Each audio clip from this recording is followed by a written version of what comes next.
Sri motivation YouTube சேனலுக்கு வந்திருக்கிற உங்கள் எல்லாரையும் அன்போடு வரவேற்கிறேன். இந்த யூடியூப் சேனலில் சிந்தனையை தூண்டக்கூடிய குட்டி குட்டியான அழகான கதைகளை தான் நம்ம பார்க்க போகிறோம். வாங்க கதைக்குள்ளே போகலாம். இன்னைக்கு நம்ம பார்க்க போகிற குட்டி கதை பாண்டுரங்கனின் பக்தை சக்குபாய். பாண்டுரங்கனின் பக்தர்களான கங்காதர் ராவ், கமலாபாய் தம்பதி பண்டரிபுரத்தில் வசிச்சுட்டு வந்தாங்க. அவங்களின் மகள் சக்குபாய்.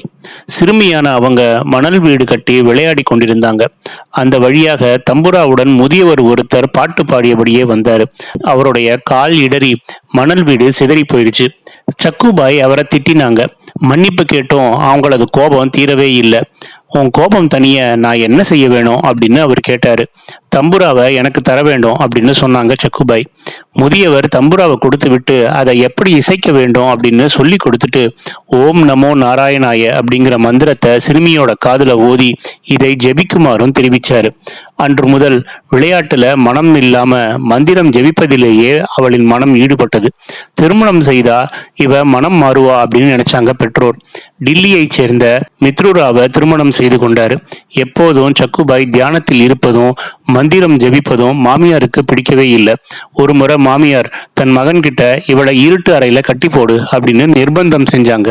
தயக்கத்துடன் மித்ருராவும் மனைவிய கயிற்றில் கட்டி வச்சாங்க. அப்போது துறவி வடிவத்துல தோன்றிய பாண்டுரங்கன் பிச்சை கேட்டு தெருவுல வந்தாரு. அவரை பார்த்த மித்ருராவ் அவர்கிட்ட போய் இதுக்கான பிராயச்சித்தம் கேட்டாரு. அருகில் வந்த துறவி, வருந்தாதே மகனே, என் மந்திர சக்தியால உன் பிரச்சனை தீரும் அப்படின்னு சொன்னாரு. மனைவியின் நோயை உங்களால தீர்க்க முடியுமா அப்படின்னு கேட்டாரு மித்ருராவ்.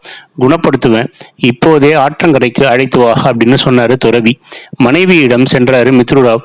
ஆற்றில் குளிக்க சொல்லிய பிறகு நல்ல மருமகளாக இருப்பதே பெண்ணுக்கு அழகு அப்படின்னு அறிவுரையும் சொன்னாரு. அதன் பின் சக்குபாயிடம் நல்ல மாற்றங்கள் இருப்பதை கண்டாரு மித்ருராவ். அவரும் மகிழ்ச்சி அடைந்தாரு. பாண்டுரங்கன் கோவிலுக்கு சிலர் சென்று கொண்டிருந்தாங்க. அவர்களுடன் செல்ல சக்குபாயும் விரும்பினாங்க. ஆனா அதற்கு மித்ருராவ் சம்மதிக்கவே இல்லை. சண்டை ஆரம்பமாச்சு. கோபமடைந்த மித்ருராவ் சக்குபாய தூணில கட்டி வச்சாரு. இதுவும் பாண்டுரங்கனின் லீலையே. சக்குபாய் பிரார்த்தனையில ஈடுபட்டாங்க. சிறிது நேரத்துல அவங்க முன்னாடி மற்றொரு சக்குபாய் வந்து நின்றாங்க. பகவானே சக்குபாயாக காட்சியளித்தாரு. கட்டை அவிழ்த்து விட்டு பண்டரிபுரம் சென்று தரிசித்து விட்டு வா அப்படின்னு சொன்னாரு. அவளும் மகிழ்ச்சியோட அங்கிருந்து கிளம்புனாங்க. சக்குபாய்க்கு பதிலாக பகவான் தூணில் கட்டுண்டு விட்டாரு. பண்டரிபுரத்தில் சக்குபாய் தரிசித்தா. பஜனை கோஷ்டியுடன் பாடினா. பக்தியில் திளைத்தா. குடும்பத்தையே மறந்தா. வீட்டின் தூணில் கட்டியிருந்த சக்குபாயாக இருந்த சுவாமி, என்னை மன்னியுங்க, நான் இனி உங்கள் சொல்படி நடப்பேன், என்னை அவிழ்த்து விடுங்க அப்படின்னு கணவர்கிட்ட கெஞ்சினா. கட்டை அவிழ்த்து விட்டாரு மித்ருராவ்.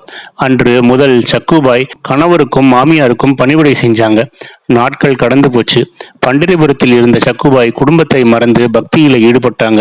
பூக்களை பறித்து மாலையாக்கி பகவானுக்கு தினமும் சாத்தினாங்க. ஒரு நாள் பூ பறிக்கும் போது பாம்பு தீண்டி மயங்கி விழுந்தாங்க. அங்கு இருப்பவர்கள் ஆபத்தான நிலையில் சக்குபாய் கிடக்கும் செய்தியை கணவரான மித்ருராவ் கிட்ட தெரிவிச்சாங்க. அதே நேரம் வைத்தியராக தோன்றிய பகவான் விஷத்தை முறிக்க பச்சிலை கொடுத்து சக்குபாயை காப்பாற்றவும் செஞ்சாரு. அவளின் முன் சக்குபாயாக காட்சி அளித்ததை நடந்தவற்றை நினைவுபடுத்தினார். தன் சுயரூபத்தை சக்குபாய்க்கு காட்டி, வருந்தாதே, வீட்டிற்கு செல், எல்லாம் நல்லவையாகவே முடியும் அப்படின்னு சொல்லி மறைந்தும் போனார். பண்டரிபுரத்திற்கு வந்த மித்ருராவ் சக்குபாயை கண்டதும் இங்க என்ன செய்யற அப்படின்னு ஆவேசமாக கேட்டாரு. உண்மையை சொன்னா சக்குபாய். இத்தனை நாளும் வீட்டில் வேலைகளை செய்தவர் பகவான் என்ற உண்மையை அறிந்தாரு மித்ருராவ். ஆச்சரியத்துல சிலை போல நின்று விட்டார். தவறை உணர்ந்த அவர் மனைவி கிட்ட சென்று மன்னிப்பு கேட்டதோடு தனது குருவாகவும் அந்த பாண்டுரங்கனை ஏற்றுக்கொண்டார். அன்று முதல் இருவருமே பாண்டுரங்கனை வழிபட்டு முக்தியும் அடைஞ்சாங்க. கடவுளை நம்ம உண்மையாக நேசிச்சா போதும், அந்த கடவுள் நம்ம கூடவே இருப்பதை நம்மளால உணர முடியும். இந்த குட்டி கதை உங்களுக்கு பிடிச்சிருக்கும்னு நினைக்கிறேன். பிடிச்சிருந்தா லைக் பண்ணுங்க, கமெண்ட் பண்ணுங்க, உங்க ஃப்ரெண்ட்ஸுக்கு ஷேர் பண்ணுங்க. நன்றி.